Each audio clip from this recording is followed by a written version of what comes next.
Manitoba Cabinet Minister apologized Friday for sharing a social media post about the killing of American conservative activist Charlie Kirk. Families Minister Nahanni Fontaine shared another person's post that expressed no empathy for Kirk because of his political stance.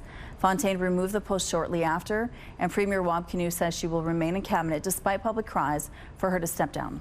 Joining us now is Manitoba Premier Wab Kinew. Good morning, Mr. Premier. Good morning. Thanks for having me back. Well, thank you so much for joining us. Now, this isn't the first time Minister Fontaine has had to apologize. The first time was earlier this summer when she was caught on a hot mic making some comments about the language interpreter that was on stage with her at a public event. Is this strike 2, and is she out at strike 3? Well, first of all, let me just say, because Charlie Kirk is on the top of people's minds, like I did not like the comment. I asked her to apologize, and she did apologize.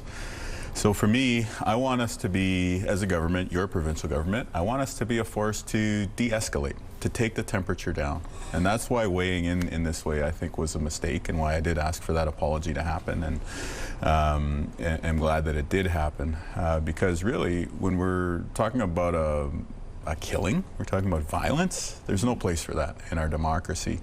And myself, on a personal level, and I'll just share this with you because of the context, when I saw the video for the first time of his actual killing, which is very, very graphic, I thought to myself, that could happen to me, you know? And I was talking to my wife later on that evening, and she said, that was my first thought too. That could happen to you in the line of work that you do. So that's empathy, when you put yourself in somebody else's shoes, when you walk a mile in their moccasins, as they used to say in the community. And I think it's just really important that regardless of where we fall on the political spectrum, we just always bring the debate back to our democracy, to constructive, de-escalating, and a path forward where we can all live together. Okay, let's switch gears a little bit. There was some exciting news about the Port of Churchill last week. Really exciting. Yeah, Prime Minister Mark Carney made some major announcements about some of the big projects he plans to tackle. Churchill, the Port of Churchill was the secondary, on the secondary list. What will this mean to, first of all, Churchill and the province as a whole? Well, I think this can unlock a whole era of prosperity for Manitoba. We can become that have province that we've been talking about for so long, instead of being in the have-not category.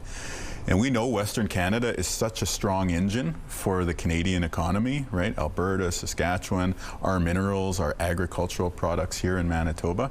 And now if we can use Churchill to get to the European Union, if we can, you know, pivot away from Trump's America right now and access more international markets, that's going to be huge for our province, and it's just going to allow us to grow and hit a new category for our economy.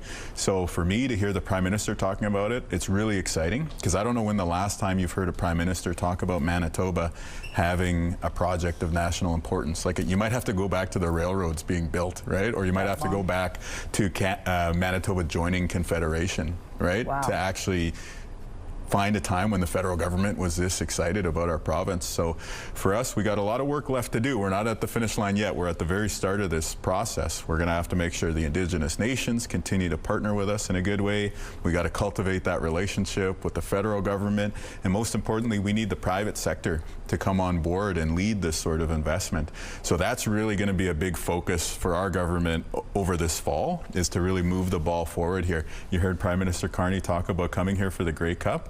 Well, hopefully we can put the ball in his hands and he can make another good announcement around the Grey Cup. That would be so exciting. Let's talk about some exciting new news coming from the St. Boniface Hospital. St. Boniface.